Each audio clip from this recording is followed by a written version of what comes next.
Bismillahirrahmanirrahim. Assalamualaikum warahmatullahi wabarakatuh. Perkenalkan, nama saya Farhan Nopal Saad, NPM saya 7124091515011. Kali ini saya akan membahas tentang RAM atau Random Access Memory. Apa sih itu RAM?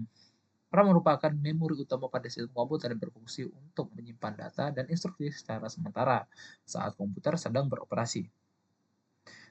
Data dalam RAM bersifat volatile, artinya data tersebut akan hilang apabila daya listrik dimatikan. RAM berperan penting dalam menentukan kecepatan dan kinerja sistem, karena seluruh proses komputasi aktif dilakukan melalui memori ini sebelum disimpan secara permanen pada media penyimpanan seperti hard disk atau SSD. Untuk karakteristiknya, ada volatile, data akan hilang ketika daya listrik terputus. Jadi untuk RAM ini hanya bisa digunakan ketika ada daya atau ada aliran listriknya.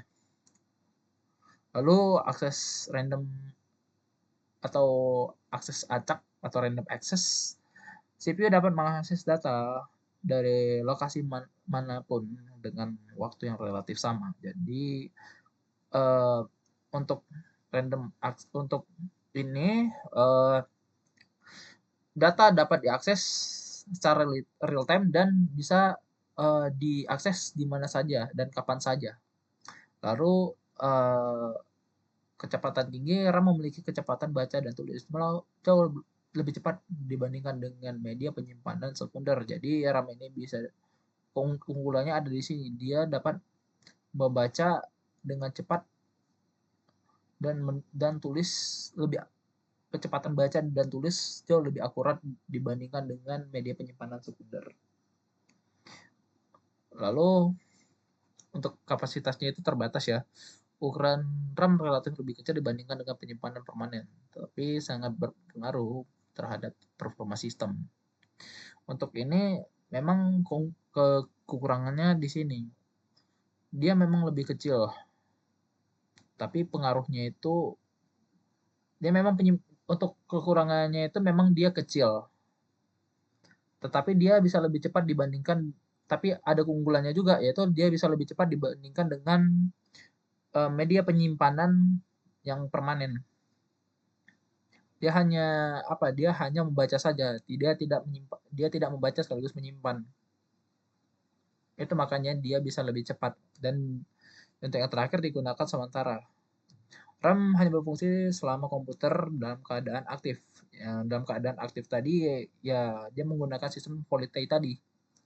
Jadi dia hanya bisa digunakan jika ada arus listriknya, dan digunakan untuk mendukung proses kerja sistem operasi serta aplikasi. Lalu kita ke jenis-jenisnya, ada DRAM, Dynamic Random Access Memory. Untuk kelebihannya itu penyimpanan setiap bit data dalam kapasitor kecil. Dan lalu memerlukan penyegaran atau refresh secara berkala agar data tidak hilang. Dan biaya produksi lebih murah dibandingkan SRAM.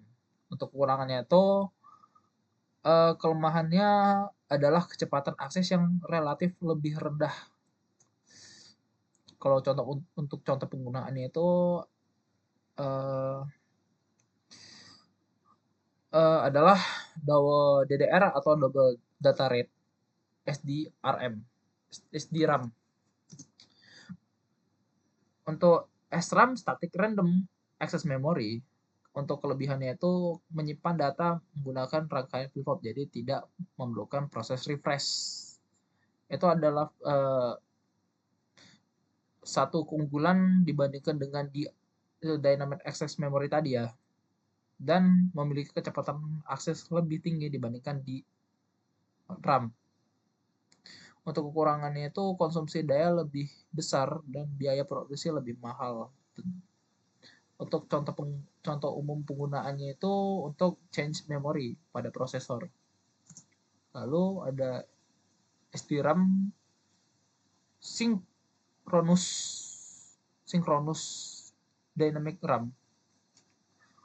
Kalau Ini merupakan jenis RAM yang bekerja secara sinkron dengan sinyal clock CPU, hingga koordinasi transfer data menjadi lebih efisien, mampu bekerja dengan kecepatan yang lebih tinggi dibandingkan dengan di RAM konvensional.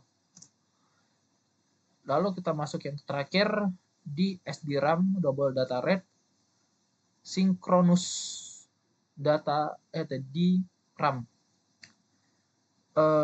Merupakan pengembangan dari SDRAM yang dapat mentransfer data 2 kali dalam satu siklus clock pada sisi naik dan turun sinyal, terdiri dari beberapa generasi.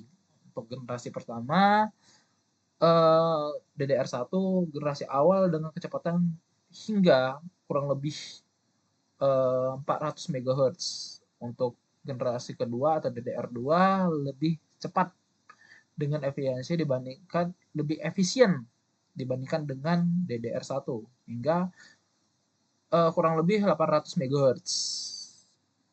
Lalu kita masuk yang ketiga, generasi ketiga, peningkatan signifikan dalam efisiensi daya dan kecepatan hingga kurang lebih 1600 MHz.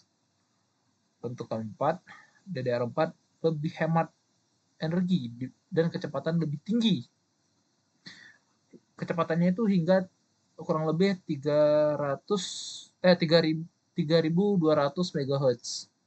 Dan yang terakhir DDR5 generasi terbaru dengan kecepatan hingga kurang lebih 6400 MHz serta didukung bandwidth lebih besar dan efisiensi daya yang lebih baik. Sekian dari video saya, lebih dan kurang saya mohon maaf. Pada Allah saya mohon ampun. Wabillahi taufiq wal hidayah. Wassalamualaikum warahmatullahi wabarakatuh.